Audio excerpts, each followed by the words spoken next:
Welcome back, ladies and gentlemen. I'm Katie Stone, and this is Stone's Second Sense. Now, today I'm going to be diving a little bit deeper into the Attorney General's response to Governor Grisham. Let's take a look. I'm writing to inform you that my office will not defend your administration in the above referenced cases challenging a public health emergency order imposing temporary firearms restrictions. He goes on to list the rest of the things that it also imposes, but then says, though I recognize my stationary obligation as New Mexico's chief legal officer to defend state officials when they are sued in their official capacity, my duty to uphold and defend the constitutional rights of every citizen takes precedence. Simply put, and this is one of my favorite parts, I do not believe that the emergency order will have any meaningful impact on public safety, but more importantly, I like that he put more importantly, I do not believe it passes constitutional muster. Whoo! He goes on to say that he understands her anger and her frustration that violence with firearms has caused. But however, I encourage you to exchange in a more thoughtful and deliberative process with members of New Mexico legislation rather than taking unilateral actions that infringes on the constitutional rights of law-abiding citizens while having little, if any, discernible impact on the underlying dynamics driving gun violence in our community. He is telling her, ladies and gentlemen. Straight up telling her. He goes on to say, and guys, it gets rough. Not rough, but for her. Given that only responsible gun owners are likely to abide, let's recognize your ban. It is unclear how this action will lead to measurable decline in gun violence in our community.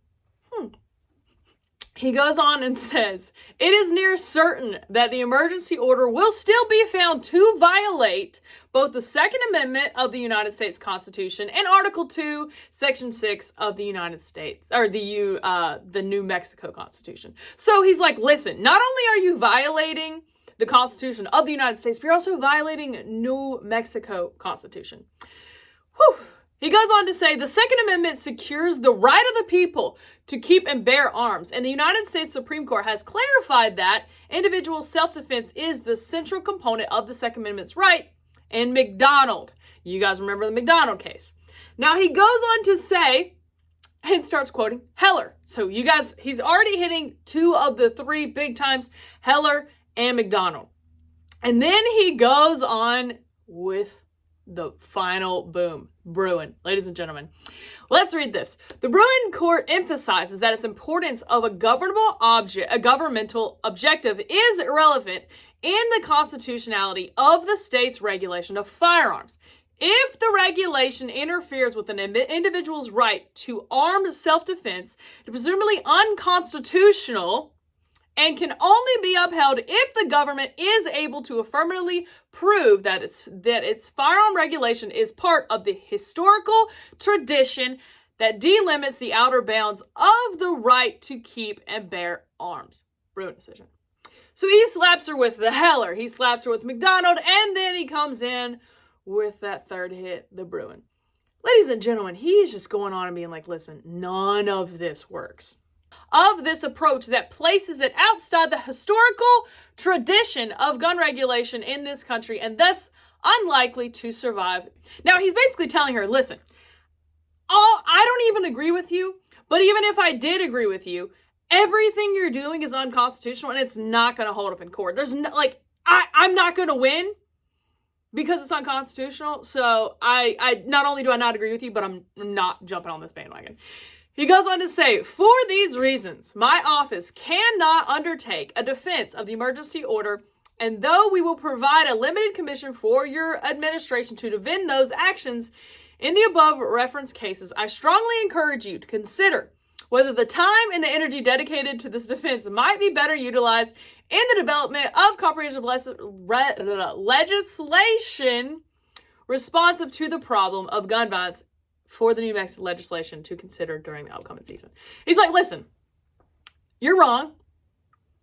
And not only do I think you're wrong, and this is coming from a Democrat, ladies and gentlemen. These are not, the sheriff was also a Dem. Like, these are not right-wing Republicans that are standing up and saying this is unconstitutional.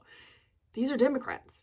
That's what's crazy about this. He's like, listen, it's unconstitutional what you're trying, and you should be taking the money that you have and trying to actually fix the problem instead of just deciding you're going to take away Second Amendment rights altogether. It's absolutely insane.